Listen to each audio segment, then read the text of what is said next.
Hi, good morning. It's Mark Owen from Moose Marketing and PR and the editor of Punchline magazine. Welcome to Business Briefer. And this morning I've got some fantastic guests. I've got Ben Ramsey, MD of Barnwood Construction, Simon Ford from Allstone, Sue Waters. Sue, I always get your name right. I don't know where Sue Smith came from, but Sue Waters from GB Solutions.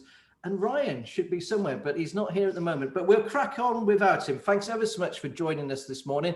We're here to talk about the national news, local news, and your own individual businesses and what's actually happening in the marketplace. So I'll start with you, Simon. Thanks ever so much for joining the panel this morning. You picked out some stories in the papers? Yeah, I'm picking on the Eye, which I don't normally read, but all these stories tend to be in all the papers. And things that sort of punch out to me in terms of punchline. Sophia Loren makes return to the screen. So the Italian screen legend, Sophia Loren, is returning to the screens after 10 years of an acting hiatus. And she's in a Netflix film that's going to be on. Okay. So I'm really looking forward to that, to be honest. In the Sun as well, today they've got a story about old Beckham. They're going to make a live film of David Beckham. Oh, you're an England fan. I bet you'd love that, wouldn't you? No, not at all. What else you got for us there? Anything else? House building falls by a third in 2020. Number of new homes being registered to be built has fallen for the third quarter, and it's down 30% on the year, which is contradictory to the sales of houses that have gone through the roof, really. So there's a lot of sort of juxtaposition of things going on at the moment in different businesses, and I'm going to go on to this next one, which is one of the big sort of stories about Jeremy Corbyn. I think this is really late. I think they should have done this when he was there, when he was the leader, and it's about time that this has been dealt with. And certainly the Jewish community have welcomed the report and welcome what they've done, because something had to happen. You can't have, racism within a party and the leader doesn't admit to it and doesn't do anything about it. Yeah, it might do. Long term, it's obviously going to damage the party. It's been there for a long time. And you're right, they should have done it earlier, but of course he was the man in charge. So why would you? Yeah. And I think the whole problem is that he doesn't think there is a problem. Yeah. So, which is always a bad thing. He's a bit deluded, isn't he? Yeah. So we're going to move on to Sue next then, if that's okay, Simon. We'll give Sue a shout. What have you got for us, Sue? Okay, so the thing that caught my eye this morning was that there are 700 kilometres worth of traffic jams in Paris, in the Ile-de-France, as they try and they're bringing in a new lockdown. And that's the problem, isn't it? That people in reality won't lock down where they are. They'll get the hell out of there. And that creates a whole different problem. So as you know, I'm in lockdown Wales, and it's tricky, isn't it, for rural areas who, if they have a big influx of people, just wouldn't be able to cope. So yeah, interesting that we're not the only ones. And I think that's the theme really with the COVID-19, that we've looked around and we said, oh, Sweden's doing it better, Germany's doing it better. We're very quick to criticise. In reality, it seems that everybody has pretty much the same problems, and pulling together would be the most obvious way of getting out of this thing. So you can see why the Welsh government locked it down, but how are you going to stop all the Welsh people flooding over here, or vice versa, isn't it? It's well, we're locked down, so we can't go anywhere. I can't go to Gloucester, for example. And you see with big conurbations like Liverpool at the north and Bristol at the south, if those folk decide to come over for the weekend, we've got a big problem. So for all the criticism, Pembroke isn't very well equipped with hospitals if push came to shove, and it does cause resentment locally as well. Anyway, as you say, not too political, but France is clearly suffering from the same kind of issues. They're going to have a huge mass of Parisians going out to the rural areas, and let's hope that they've got some way of coping with the impact. It's funny that you mentioned Sweden on the front page of the Times this morning. Too many cooks spoil the launch of Amazon's Swedish website. and it's all about how they spelt words wrong in Sweden. I actually had to translate a client's website into Swedish once, and it was tremendously hard. But apparently, translations of including Adidas came out as child sexual assault on a football shirt. But there you go, not too great. Have you got something to make? Ben, what have you picked out? Yes, I apologise. I've been shamelessly distracted into a construction story. I think slightly contradictory to Simon's news, and I think that's one of the difficulties at the moment. There's so much information around, and it's a bit like a tumble dryer of information. But I picked out some data that's been released from IHS market research, and they're showing that there's been a sharp uptake of construction activity in September. In terms of new orders created. Now, I think that's mainly driven by the housing market, but I think there is some increase there in the commercial sector as well. And I think that's perhaps the national picture, and perhaps a slight feeling of that locally. I think obviously the increase in the infection rates across the country and increasing here is how that's going to impact on that success at the moment, time will tell. I mean, this is it. I mean, your business, if you don't mind me saying, construction business, and Simon's, I'm not so sure about Sue's, but didn't lock down as much, did you? You didn't need to, or you could carry on functioning quite well. Was that the case? I think I think that's absolutely right, Mark. We during the first lockdown, we obviously reacted to that quite quickly, but actually got out of the lockdown and started to operate again quite effectively, reasonably quickly. So albeit there's the tiers 1, 2, and 3 in terms of the severity of the lockdown now, I don't actually see operationally that impacting on us too well. I think in the construction industry, we adapt pretty well to risk assessment and induction training and all that good stuff that's required to be COVID safe. So I'm not anticipating a huge impact. I think it's more the impact on our customer sentiment to invest some money and the impact that might have on new orders, particularly on as I say, the backdrop of September sales figures starting to increase. Because I wanted to say to you, congratulations, by the way, on Barnwood Construction. You won an award recently for Honeybourne Place, which is fantastic. Yes, that's a building that's done. And I also know that you did the Formula One site as well. Where is the Grand Prix site? Pardon? Yeah, currently building at Silverstone. Yeah, that's right. Congratulations on that. But you must be worried about looking ahead.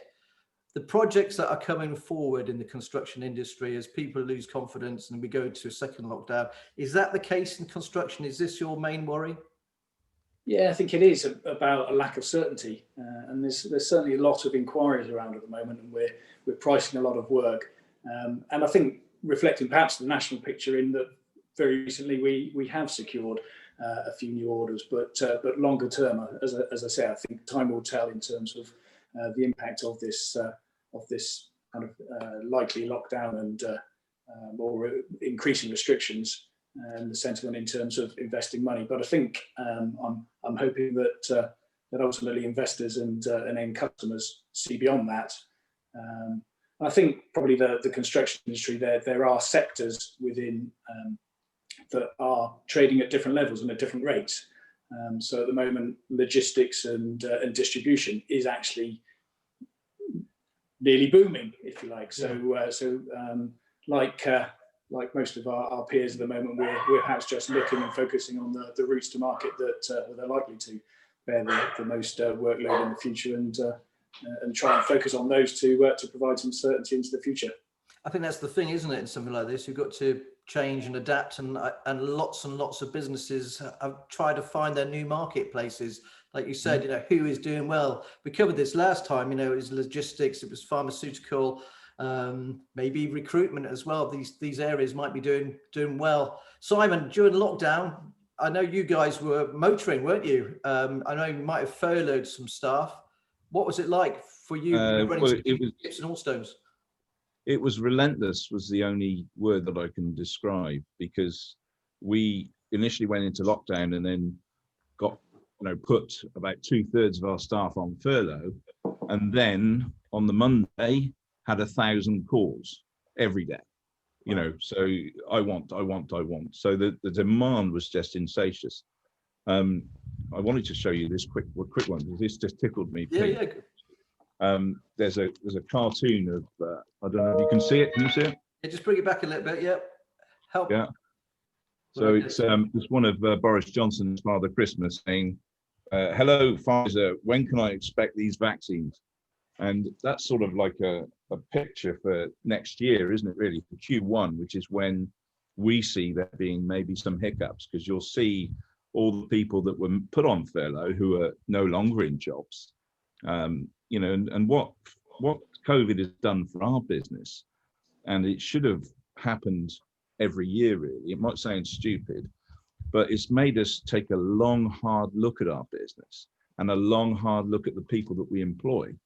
And, you know, I think you've got to do that on a yearly or a 6-monthly basis in order to change things and diverse and, you know, training and everything, make people better, you know, and it's made our workforce a lot closer and a lot more efficient. You know, there's a lot better communication now. You know, and it's been a hard struggle. You know, we've been 24/7, 7 days a week. Is that when people were clearing out all their houses, they had all that time at home, and they suddenly thought, do you know what, I need a speedy skip? Yeah, and I mean, we were the only ones within 100 miles who were open. We had to be open because we do the NHS's waste and other key, you know, workers, electric, gas board, and such like. And we were getting people from Cardiff, from Northampton, from Cornwall, Devon, coming up wanting a specific aggregate or wanting certain things. And you know, it was a bit of rape and pillage, to be honest with you. You know, it felt like that anyway. You know, and it was just difficult times because the stress levels, you know, go up and up as the demand becomes more and more. But we cope with it, and you know, the staff did very, very well. You know, and did you find, though, don't mind me asking, the customers? Let's be honest about this. The general public, their expectations nowadays, and I hear this right across the board in all business from all different sectors, that the expectations of the general public is quite astounding nowadays. Are you finding that, without trying to knock your customers anyway, because you all have sort of... Yeah, I mean, we live in a society that I used to call a pizza delivery society. That they get on the phone or the internet and everything, they order a pizza, and if it hasn't turned up within 23 minutes, they're really miffed. They're like, where the hell is it? And Amazon and things like this have you know, created this society of want and need and relentless demand for it to be instant. Now, you try getting an Arctic load of concrete and gravel, you know, or whatever it may be, and they'll order it, and then within half an hour, they're like, well, where is it? You know, and that is the bit that people aren't understanding. They're not, you know, thoughtful anymore. You know, they're not sensitive to anybody's needs. It's just, I want it now. Yeah. You know, and that bit of it is unfortunate. You know, it's something in society that I don't like. You know, and I don't. And I did get a few customers that I got a bit irate with, and no, I can't see that ever happen. Told them where the skip was going. You know, so. Not Barnwood, Ben. Not Barnwood. I'm sure. Sue, we are not that demanding. Yeah. It's Joe Public. Sue, we're just going to Sue quickly. Sue, obviously you're dealing with the front line of people who perhaps lost their jobs, very upset, don't know where to go. I mean, again, are you finding them more demanding than ever before, or are you finding the actual businesses more demanding than ever before? What's it like for you, you know, in recruitment at the moment? So obviously the whole way of functioning has changed. We prided ourselves on knowing our candidates, having had them into the office, visiting the clients, no longer. And the advantage of it is, I think, is that you can be really quick to market. So we can interview people through Zoom, send them over with confidence the next day, and they can be starting the following week. And as the gents were saying, that if people are in the e-commerce business, and we've just recently worked on some product photography jobs, they need them by Monday, and I can deliver them by Monday because we've speeded up that speed to market is increased enormously. So you know, there are businesses happily that are doing really well out of this. There's a lot that have pivoted that weren't doing e-commerce before but are now, and therefore for us that's really good. I think my heart does I mean, that was the other big news in Punchline this week about the number of people that are about to lose their jobs. And it's hard, I think, to get real advice from people on how to put together a decent CV. And I know that a lot of jobs you could do, you know, if you've got a head and two hands and it's somewhere in an office and you've got 40 years worth of experience, you can do it. But you do need to find a way of convincing people that you're the person for it, and that it does take a little bit of time and effort, and you can't keep twanging the same CV out to everybody and hope it sticks, or then complain if it doesn't. So it is tremendously difficult out there for people from travel, hospitality in particular. But like all of us, you know, we have to pivot. We have to do something else. There's work out there. We've got plenty, you know, got 3 or 4 new starters next week with businesses. And Gloucestershire does better than most places, I think. Are you seeing an influx of young people as well coming to you now who've been furloughed, been let go? Or is it right across the age group? You know, it's right across the board. I would have to say that the kids, I don't know, I'm not seeing a lot of graduates. I don't know where they're going. I don't know if they're working now in the depots and that sort of thing. But, you know, we've spoken before about the difficulty for them. The ones that I find hardest are the more expensive middle to senior managers who are a big cost to a business, and they've gone. And you can obviously compromise and say, okay, I'll take a lower salary, but when you've got commitments of a mortgage, cars, things like that, it's really, really hard to step down to a 25k salary. It might be that things change though. My wife and I were talking about this. You know, we've got 3 cars on the drive. My daughter's got a car. She's got a car. I've got a car. I'm not driving to work. She's not driving to work. Do you actually need 3 cars moving forward? Exactly. The whole thing might change as we work from home. I mean, Ben, you're working from home this morning. Can you foresee this carrying on? I mean, or would you rather that people are back in the office with you? I think it will not necessarily go back to exactly as it was before, but I don't think it will be that far away. Certainly what we're noticing in our office is we've applied an alternate day process for our employees. So you come in on a Monday, Wednesday and a Friday, Tuesday, Thursday the following week, to reduce the contact rate effectively in the office. So it's no more than 50%. But unless we manage that, you see employees increasingly trying to come back to work on a more regular basis. And I think that's partly because of the teamwork, the efficiency. That said, I think the flexibility around a different way of working was kind of always there anyway, and certainly younger employees were pushing for a more flexible way. So I think there's going to be ultimately a reasonable balance of the both. But I still think, particularly in our industry, the need to work in teams is quite a complex process of developing design through to a finished building. That without that closer interaction with the team, I think there are potential gaps and risks that will come about, and some of them we probably aren't seeing and experiencing yet. But I fear that they might come through. So in short, no, I don't see it lasting like this for forever. Well, I don't think you'd want to either, would you? You want to build all those office blocks and. Yeah, certainly some of our customers are still saying, yeah, you know, that their format has started to become more flexible in any case, and actually it's probably just developing that so that there's more access to getting to work easier, getting back from work, and working with teams that are perhaps on occasion working from home. Simon, do you think you'll go back to as it was, or you guys all working again, working from home, working from the office? I suppose in your place, the same, but it's difficult. I mean, my sort of style of leadership is to go out there and physically do it, and to lead by showing them that I'm prepared to drive a lorry, go on the picking station, answer the phone, serve the customer, pick that bag up, or whatever it may be. We went down in staff, and now we've recruited, and we're a lot larger than we were when we first started this process. How many staff have you got, Simon? Sorry, now. We're just over 94 at the moment.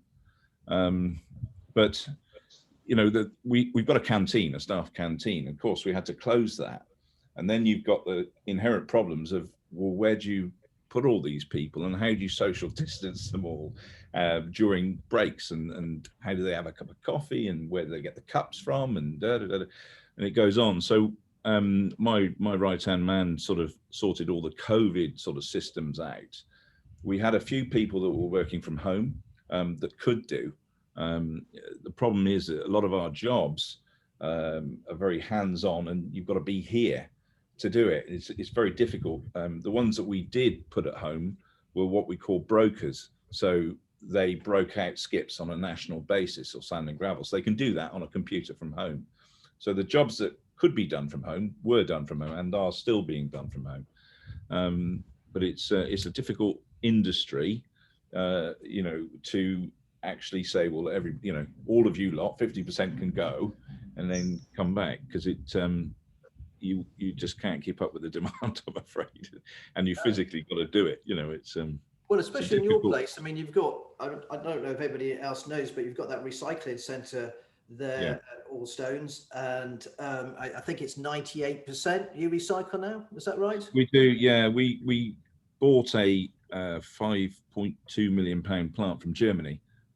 We took a long time sort of researching it, but basically all the waste that comes in from skips and our customers like Barnwood gets sorted and segregated into single source materials, and then we recycle that from there, and the 2% goes to waste to energy. So in effect it's 100%, but it's being burnt to create electric, that 2%. So we take out all the cardboard, wood, plastics, metals, the soil and hardcore we crush, and then we wash and make secondary aggregates out of it. And the clay content, or what we call cake, is used to line landfills and for clay, as it were. So yeah, it's been very, very busy, because we're one of the only ones one of the only ones in the country doing it the way we're doing it. Story I didn't know you about, actually. Sorry, I'd stop you. There was a story in the paper the other day about zombie batteries and recycling centres with explosions going off and things. That must be horrendous, trying to keep an eye on that as well. Well, no, we've got thermal cameras that pick up on anything which is above 40 degrees, and then we zone in on it, and we can isolate it and put it into quarantine and deal with it.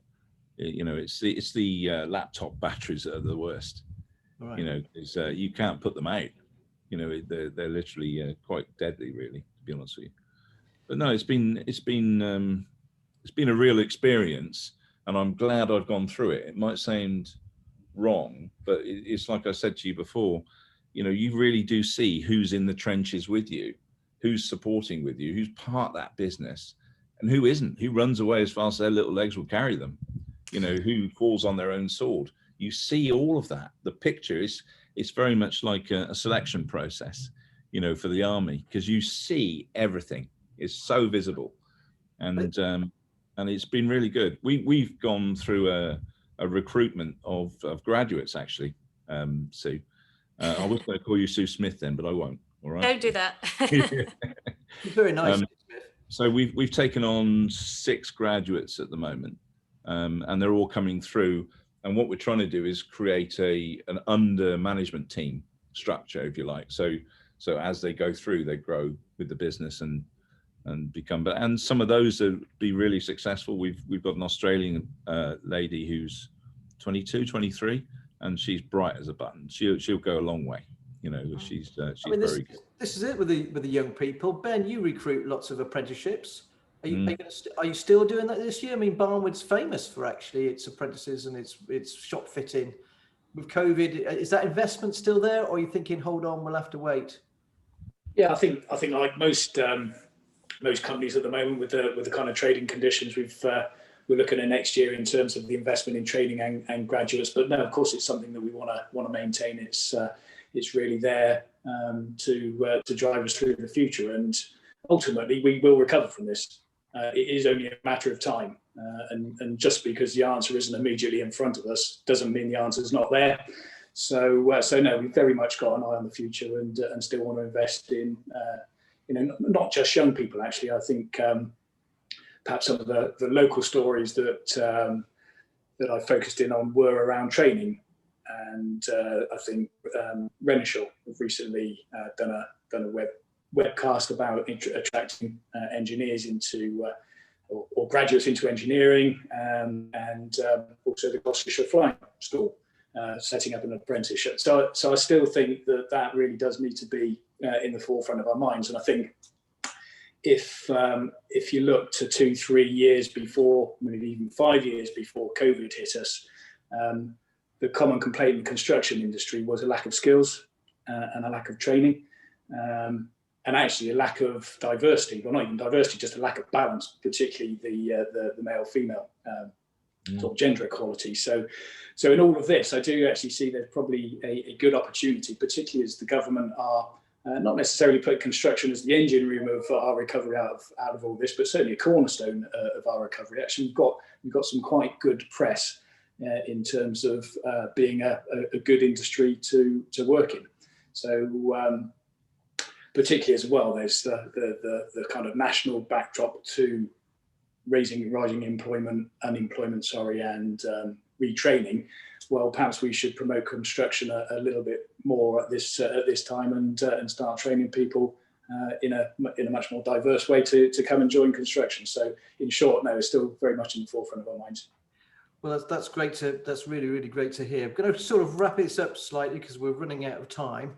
Hopefully you've all picked out some stories that caught your eye from Punchline this week. Ben, is there any other things that caught your eye from Punchline itself? Well, other than Honeybourne Place winning the BCO award. Sorry, is that twice? You can have that, mate. You can have that one. It was a consistent theme around training being a number of stories. So, yeah.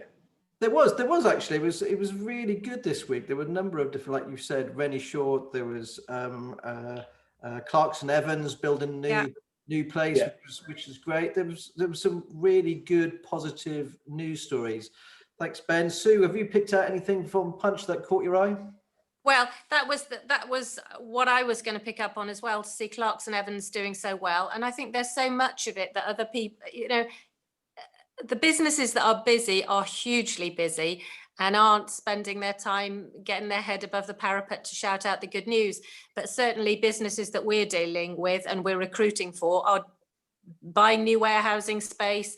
If you look at AD with their new site, Pro Cooker have bought new warehousing space. DOS, the workshop, the work countertop people are doing the same thing. So there is huge expansion. And I do think sometimes we focus on the negative because it's better documented. And we need people like you shouting out the good news and giving people hope that there is growth. It's just in certain sectors, and you have to figure out what your role is in that new sector. I wouldn't personally have ever applied for a job in construction, but maybe I should have done. I think that's this pivoting word. Perhaps we need to look at the options afresh and see where our place will be in the new economy. Simon, anything that's caught your eye as well? We've got 4 minutes left. There's Adele Vince is creating these new sky diamonds. Have you seen that one? I thought that was quite interesting. Sorry.